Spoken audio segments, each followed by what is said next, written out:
This is Dr. D.K. Kohli from Sagar Institute of Research and Technology. Welcome you all in my today's lecture. And the today's topic is Rankine cycle.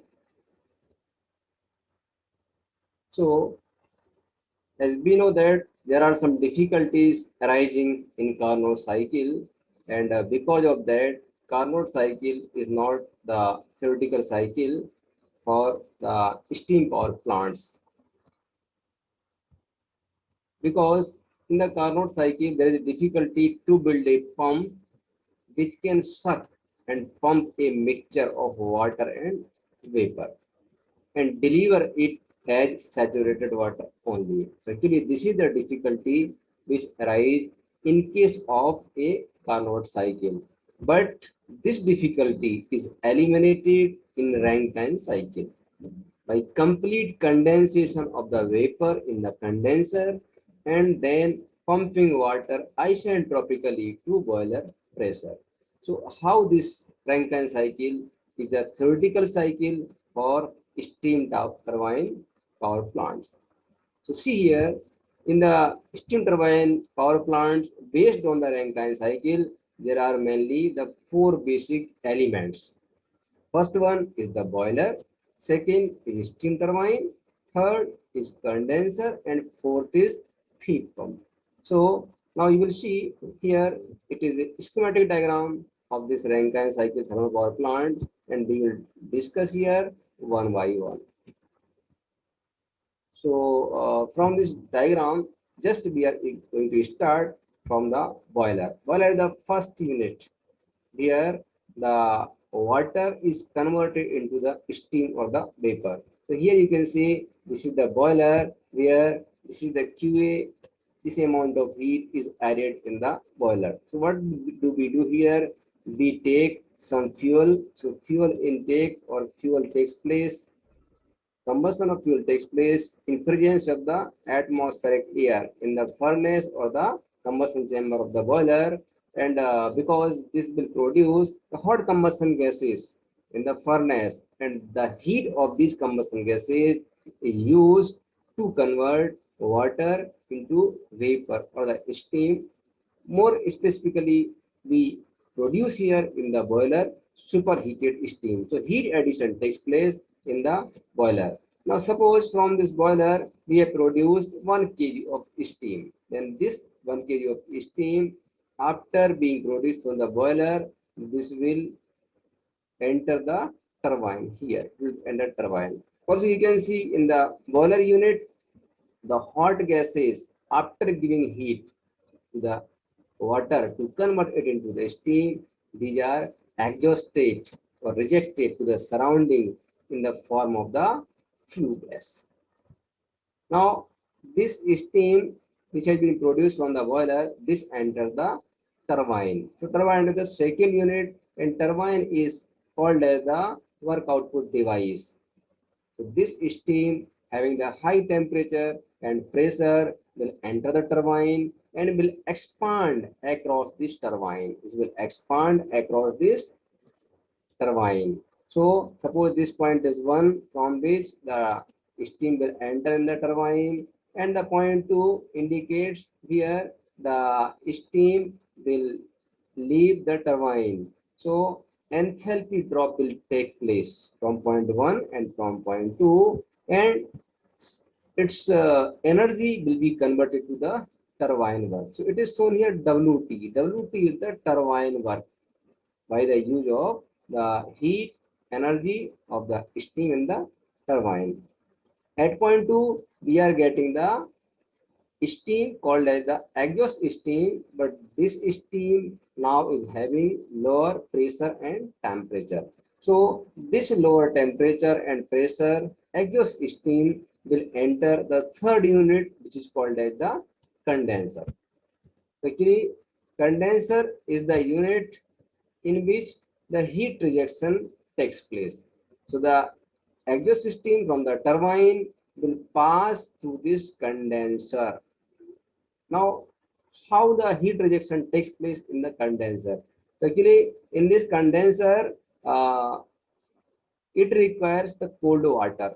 So we can say here you can see the cold water which is coming from some river, cold water which is coming from some river, it will take heat from this exhaust steam coming from the turbine, and it will become the warm water, and this water is again goes to the river. So what we are doing here, with the help of this cooling water, we are rejecting, or this cooling water is taking heat from the exhaust steam, and slightly warm water, it will again discharge to the river.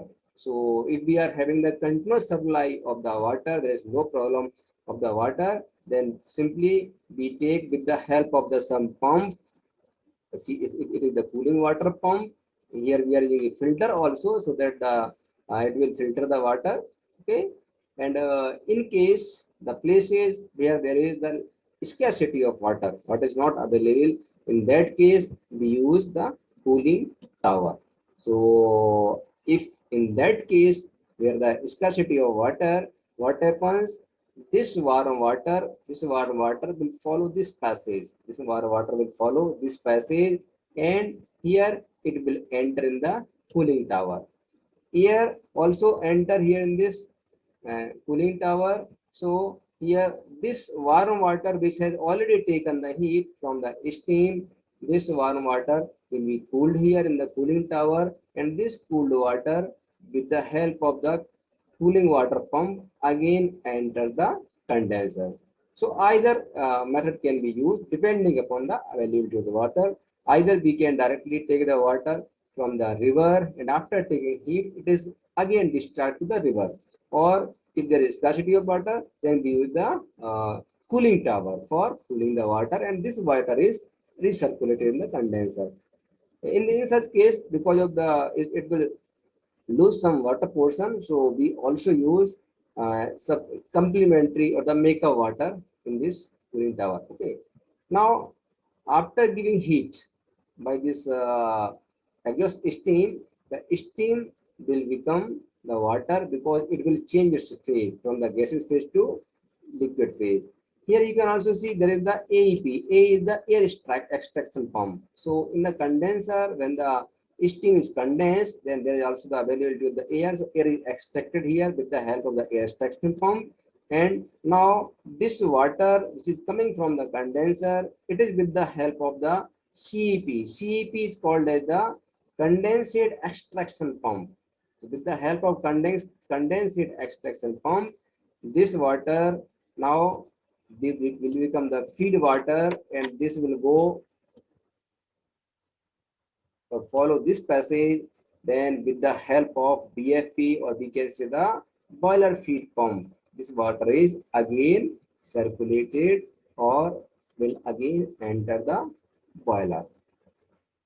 So here we are seeing the condenser where the heat rejection is being taken place, but the boiler where the heat addition is being taken place. But the work input is also given in the form of here the boiler feed pump, but the work output obtained only in the turbine. So we can see here there is a working substance in this cycle is the water or the vapor, and it runs across these all main four units. So just again we can revise it here. The boiler in which the water is coming with the help of the feed pump, fuel is burned in the furnace, and the heat is produced in the form of the combustion gases. The combustion gases will give heat to the water to convert it into steam, and this steam then enter the steam turbine. So this high pressure and temperature steam, because of the expansion in the turbine, it will produce the turbine work output. And after producing this work, this steam will pass through the condenser where it will reject the heat. Now the condenser is the unit in which heat rejection takes place to convert the exhaust steam into the water, for which we use the cooling water from the river, and after taking heat, this water again goes back to the river. Or in case of the scarcity of the water, this water which has taken the heat, it will enter the cooling tower, where it will be cooled, and after cooling this water, with the help of the cooling water pump, again enter the condenser. Now this condenser will produce the water with the help of the condensate extraction pump. This water is following this passage, and here we are using a boiler feed pump. So boiler feed pump will take this water and will supply this water to the boiler. So in this way, this is this is showing the working of the Rankine cycle. Hmm. Now here we are also showing the heat addition as well as the heat rejection.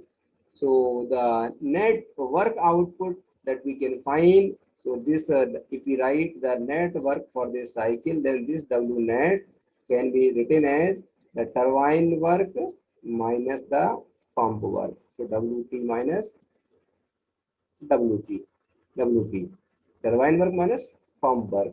If we are having this amount QA, which is called as a heat supplied or heat added, either we can write heat supplied or we can write the heat added, then we can write the efficiency for this Rankine cycle. The Rankine cycle efficiency can be written as the ratio of the net work output to the amount of heat added. This is all about this working of the Rankine cycle. Thank you.